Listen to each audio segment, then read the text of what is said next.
Hello people, I'm the Comic Book Gamer. Today I'm going to be giving my thoughts on the whole "Is diversity killing comics" discussion, which was started by Comic Historian when he posted a video about a week ago talking about this subject, and then Comics Explained made a response video to that. They both raised a lot of interesting points, great videos. I'll have the link in the description below, you should definitely go check them out. Now I'm going to give you guys my opinions. Now, diversity has definitely chased me away from some comics. I don't mean diversity of skin color, which is just there's different meanings for diversity. What I mean for when diversity scared me away from comic was Superman Truth. In Superman the New 52, when they first started it, I hated it. It was awful. Action Comics written by Grant Morrison wasn't that good, even though I thought it was going to be great because by Grant Morrison, he wrote All-Star Superman. A lot of people consider that the best Superman book ever. And then Action Comics wasn't very great, and then the main Superman title itself wasn't very good. And then we got Jeff Johns writing Superman, and it was great. And then Greg Pak writing Action Comics, and that was pretty good for the most part.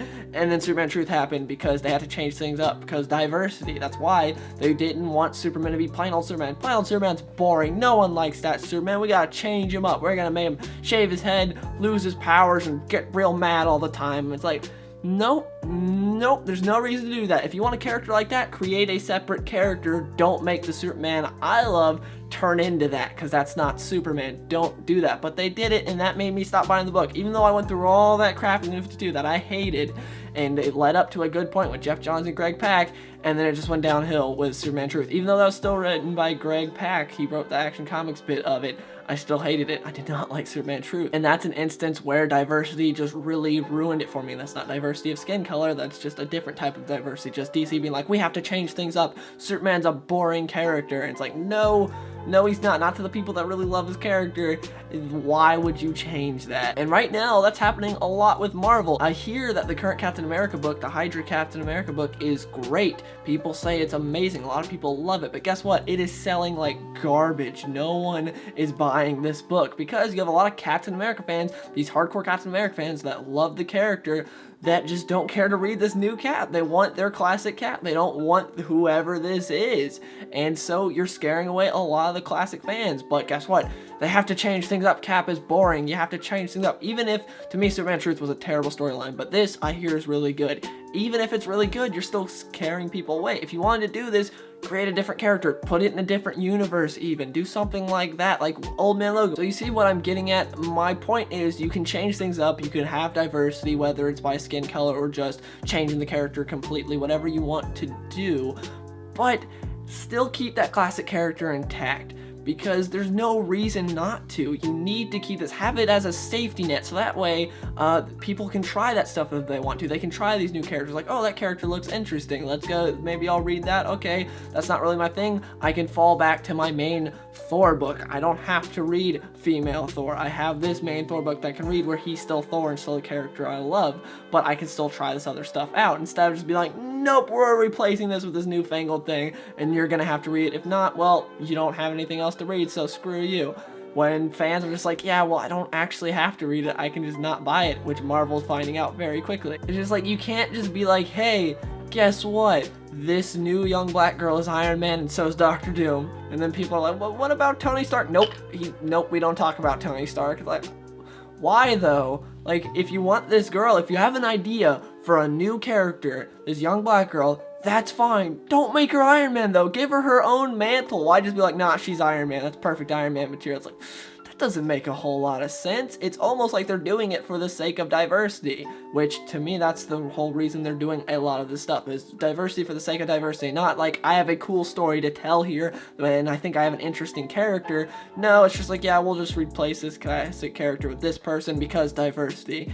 And I feel like that's the wrong way to go about it. Like, a lot of the times the motivation behind this is not good, and that's why a lot of stuff after like issue 1 doesn't sell. If you look at a lot of stuff, it's to where, okay, well, it's a shock value factor. Like Captain America issue 1 sold really well when it was Hydra Cap, because everyone's like, oh my gosh, it's shock value. Oh, Captain America's now Hydra agent. What's going on?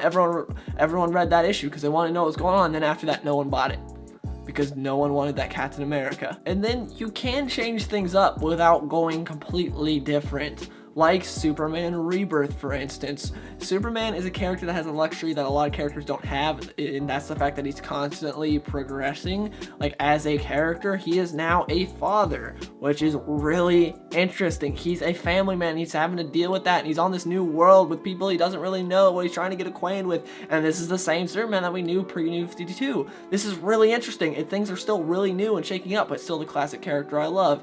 And there are a few characters that have that luxury, like Dick Grayson had that luxury, I'd say, because he sort of grew up in the DC universe. We got to watch him grow up, so things changed a lot around him. He went from being Batman's sidekick to being Nightwing to going to Bloodhaven to becoming Batman. It's like, that's really interesting.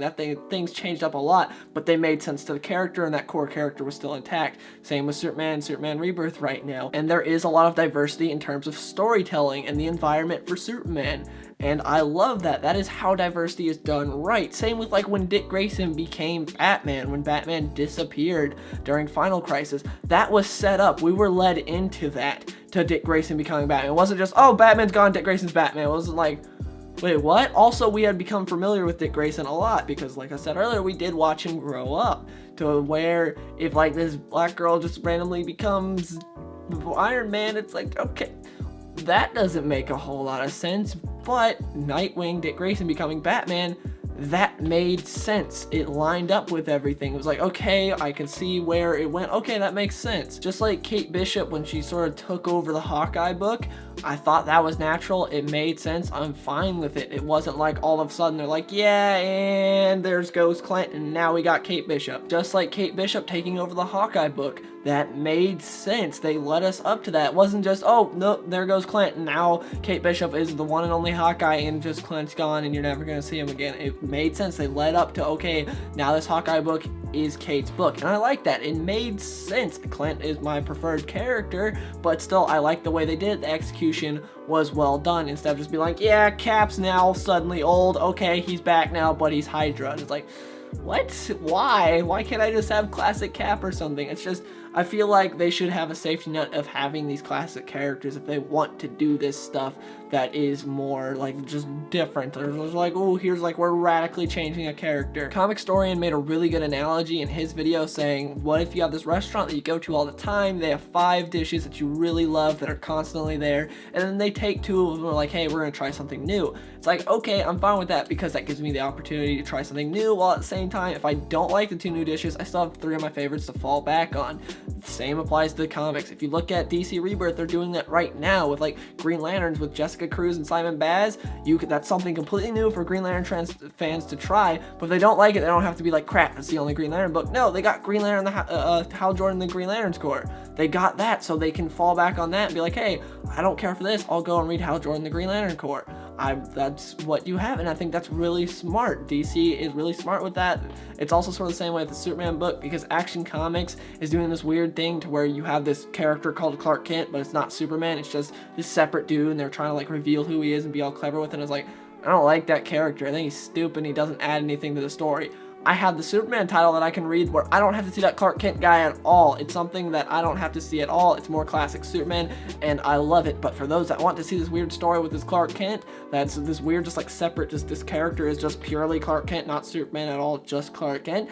You can read that story if you want. It's kind of weird that there's Superman and there's Clark Kent and there's 2 separate people, but you can read that if you want, and I like that. That's something new for people to try. I did try it. I read the first 8 issues. I didn't like it, and now I'm just reading Superman and not Action Comics at all. Marvel needs to learn that lesson. They really need to do that, and I really hope they do. Like, have your classic Captain America that people love, your sort of Ed Brubaker Captain America, and then have this new, like, Nick Spencer Captain America that's just like Hydra Captain America that people do love, but not a whole lot because it's not doing so well in sales. That's what Marvel needs to learn, in my opinion, and that's sort of my opinion on this whole thing, that Marvel, I hope, learns a lesson from this. I hope it's not the wrong lesson. I hope they realize that the way they're executing all this is all wrong. It's not diversity. Diversity in comics is a good thing. It's not a bad thing. It's just the execution of it. The reasons behind it is bad because they're not doing it because, hey, we have a good story to tell with an interesting new original character and we want to tell that story. No, it's, hey, we're gonna probably sell a lot of comics at first if we completely change his character, or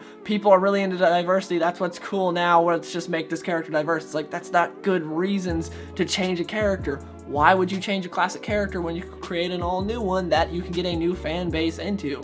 And yeah, that's my thoughts on this whole thing. Diversity is not the problem. The root of the problem is the reasoning behind them shoving all this diversity into the Marvel universe. But anyways, hope you guys enjoyed the video. Please let me know in the comments below what are your thoughts on this whole discussion, and I hope you guys enjoyed, and I'll see you guys later. Like I do, they don't envision it. I don't want my motive to be the money, creating like I'm so hungry. They looking right at me funny, cause they don't really get it. They don't flex, they ain't blessed, they just rest. They don't stress like I do, they don't test like I do.